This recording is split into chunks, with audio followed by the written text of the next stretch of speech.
Cut பண்ணி வச்ச வெங்காயம், இந்த பூண்டு, இஞ்சி, பச்சை மிளகாய், தக்காளி, புதினா எல்லாத்தையும் போட்டு அரைச்சிக்கணும்.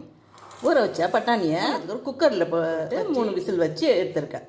ஒரு 4 ஸ்பூன் எண்ணெய் ஊற்றி கொஞ்சம் சோம்பு, பிரியாணி இலை, பூண்டு ஒரு 10 பல் பூண்டு நம்ம அரைச்சி வச்சுருக்கோம் மிக்சியில், அந்த கலவையை இதில் ஊற்றிடணும். இதில் தேவையான அளவு உப்பு, 1/2 ஸ்பூன் மிளகாய்த்தூள், 1/4 ஸ்பூன் கரம் மசாலா, 1/4 ஸ்பூனில் பாதி அளவுக்கு மஞ்சள் தூள். இந்த அளவு வதங்கின உடனே இந்த வேக வச்ச பட்டாணியில் பாதி பட்டாணி எடுத்து மிக்சியில் அரைச்சிக்கணும். மீதி பட்டாணியை இதில் ஊற்றிடணும். மிக்சியில் அரைச்ச அந்த பட்டாணியை இதில் ஊற்றிடணும். இந்த அளவு கொதித்த உடனே ஒரு பிடி கொத்தமல்லி தழை எடுத்து தூவி 5-6 மசாலா பொரியை பொடிச்சு போட்டு அந்த கிரேவியை இதில் ஊற்றிடணும்.